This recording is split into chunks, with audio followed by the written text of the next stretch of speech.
আসসালামু আলাইকুম, welcome back to my channel flavour Bangla. আজকে আপনাদের সাথে শেয়ার করছি মাত্র 4টি উপকরণে তৈরি ডিমের মনসুরের রেসিপি। আশা করছি রেসিপিটি আপনাদের কাছে ভালো লাগবে। মাত্র 4টি ঘরে থাকা উপকরণ দিয়েই কিন্তু তৈরি করেছি এই ডিমের মনসুরটি। অনুরোধ থাকবে রেসিপিটি শুরু থেকে শেষ পর্যন্ত দেখার জন্য এবং আমার চ্যানেলটিকে সাবস্ক্রাইব, শেয়ার ও লাইক করে রাখার জন্য। আর রেসিপিটি আপনাদের কাছে কেমন লাগলো কমেন্ট বক্সে কমেন্ট করে জানানোর অনুরোধ রইল। প্রথমেই আমি 5টি ডিম নিয়ে নিয়েছি। এই 5টি ডিম কাপের মেজারমেন্টে মেজার করলে 1 কাপ ডিম হবে। ডিমের সাথে 1 কাপ চিনি দিয়ে আমি এগ বিটারের সাহায্যে বিট করে নিচ্ছি। আপনারা চাইলে হ্যান্ড হুইক্স দিয়েও বিট করে নিতে পারবেন। চিনি গলিয়ে নেওয়া আগ পর্যন্তই আমি ডিম ও চিনি এভাবে বিট করে নিব। তারপর এখানে 1 কাপ গুঁড়া দুধ দিয়ে দিচ্ছি। এই রেসিপিটির মেজারমেন্টটি খুবই সহজ। 1 কাপ চিনি, 1 কাপ ডিম ও 1 কাপ গুঁড়ো দুধ দিয়ে এই রেসিপিটি তৈরি হয়ে যাবে। ডিম, চিনি ও গুঁড়া দুধ এগ বিটারের সাহায্যে আমি বিট করে মিলিয়ে নিচ্ছি। এখানে কিন্তু কোনো প্রকার ফোম তৈরি করছি না। এই যে দেখুন, এই হ্যান্ড হুইক্সের সাহায্যে ইজিলি এই মিশ্রণটি মিলিয়ে নেওয়া যাবে। তারপর একটি প্যানে আমি অর্ধেক কাপ ঘি দিয়ে দিচ্ছি। এই ঘিটি আমার নিজের তৈরি করা। সহজেই অল্প খরচে কিভাবে ঘি তৈরি করতে পারবেন সেই রেসিপি আমার চ্যানেলে আপলোড করা আছে। আমি আই বাটনেও ডেসক্রিপশন বক্সে লিঙ্ক দিয়ে রাখবো, আপনারা দেখে নিতে পারবেন। ঘিটি গলিয়ে নিয়ে তারপর আগে থেকে রেডি করে রাখা ডিম, দুধ ও চিনির মিশ্রণটি দিয়ে মিলিয়ে নিচ্ছি। তারপর এখানে 2 চিমটির মতো জাফরান দিয়ে দিয়েছি। জাফরানটা পুরোপুরি অপশনাল। জাফরানের পরিবর্তে আপনারা এলাচ গুঁড়াও ব্যবহার করতে পারবেন। চুলায় যখন এই প্যানটি বসানো হবে, প্রথম থেকে শেষ পর্যন্ত চুলার তাপ একেবারেই লো হিটে রেখে অনবরত মিলিয়ে নিতে হবে, নতুবা কিন্তু ডিমের স্ক্রাম্বল তৈরি হয়ে যাবে। এবার এখানে 1 চিমটি ইয়েলো ফুড কালার দিয়ে দিচ্ছি।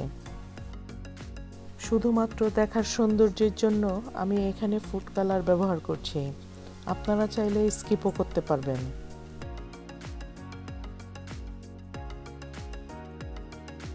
এবার এখানে অর্ধেক চা চামচ জাফরান এসেন্স দিয়ে দিয়েছি।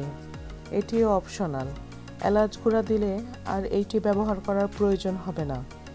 যেহেতু আমি জাফরান ব্যবহার করেছি, তাই আমার ঘরে ছিল একটু জাফরান এসেন্স ব্যবহার করেছি।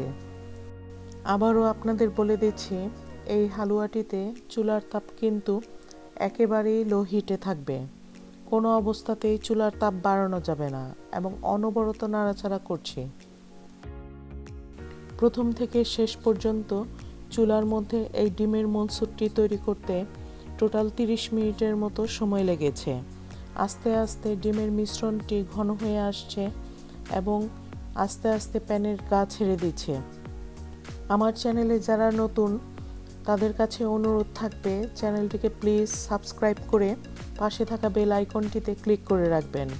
তাহলে আকর্ষণীয় ও সহজ নতুন রেসিপিগুলো আপলোড হওয়ার সাথে সাথেই আপনার কাছে নোটিফিকেশন পৌঁছে যাবে। আর যারা আগে আমার চ্যানেলটিকে সাবস্ক্রাইব করে রেখেছেন তাদেরকে অসংখ্য ধন্যবাদ দিয়ে অনুরোধ করছি চ্যানেলটিকে শেয়ার করে দেওয়ার জন্য এবং লাইক দিয়ে কমেন্ট বক্সে কমেন্ট করে জানাবেন কেমন ধরনের রেসিপি আপনারা দেখতে চাচ্ছেন। তাহলে আমি সেই মোতাবেকই রেসিপি আপলোড করে দেব।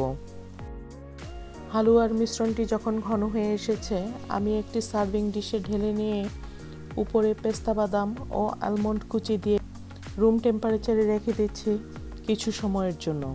কিছুক্ষণ পর ফ্রিজে রেখে দিচ্ছি। তারপর বের করে নিচ্ছি এবং স্লাইস করে কেটে নিচ্ছি। ফ্রিজ থেকে বের করার পর কিন্তু এই মনসুরটি কাটতে অনেকটাই শক্ত লাগবে।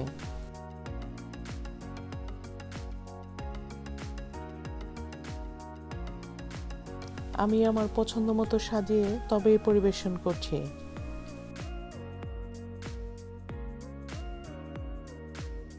আশা করছি আজকের রেসিপিটি আপনাদের কাছে ভালো লেগেছে।